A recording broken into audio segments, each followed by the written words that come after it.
Ketika anak sudah balik, sudah mengerti, ceritakan kepada mereka kisah hadithatul ifk. Kisah tentang difitnahnya Aisyah berzina.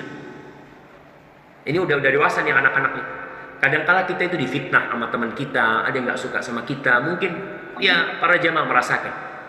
Ketika sekolah ada temennya yang nggak suka, dia ngomong yang macam-macam. Ketika di kerja, di tempat kerja ada yang nggak suka sama kita, akhirnya ngomong nggak enak, laporan sama bos kalau kita melakukan ini dan itu. Terjadi seperti itu. Fitnah itu terjadi kepada kita. Ajarkan kepada mereka kisah Aisyah. Kau tahu Aisyah, nah? Aisyah itu istrinya Nabi Muhammad SAW. Kau tahu sama Aisyah, nah? Aisyah itu putrinya Abu Bakar Siddiq. Bagaimana dia difitnah di kota Madinah kalau dia berzina. Jadi kalau orang kayak kau difitnah macam-macam, ya wajar lah. Lalu Aisyah aja difitnah seperti itu. Ajarkan kesabaran. Ajarkan kalau Allah akan menunjukkan siapa yang benar. Tapi kadang-kala kita butuh waktu. Kita butuh waktu bersabar sehingga Allah menampakkan. Dan ingat, semua yang beriman itu akan diuji keimanan.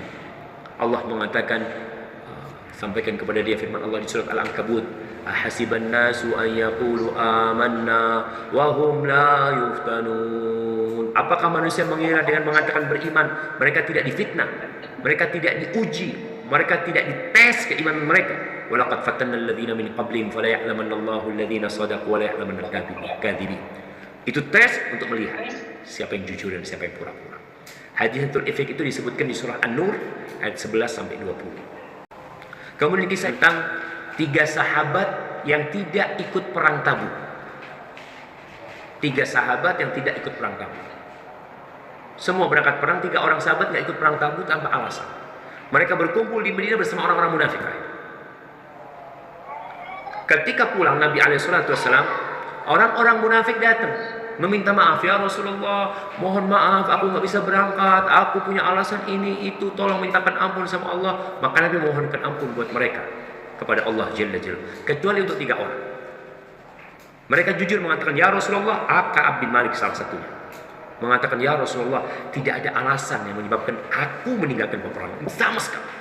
Bahkan aku dalam kondisi yang sangat mapan untuk berangkat. Tapi nggak tahu, aku ngomong mau berangkat, aku mau berangkat, akhirnya nggak berangkat. Akhirnya 3 orang ini diboikot sama Nabi SAW.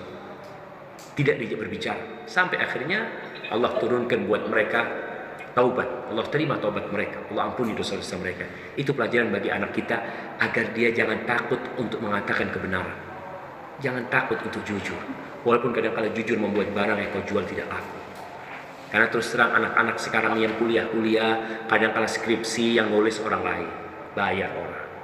Ujian, kadang-kala mereka ya nyontek atau apa. Katakan, nah, kau walaupun dapat nilai jelek, tapi kau jujur, itu Abah lebih suka.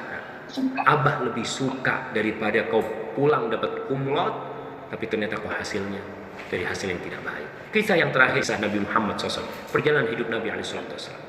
Kita perlu ceritakan kepada mereka. Hada wallahu a'lam bishawab.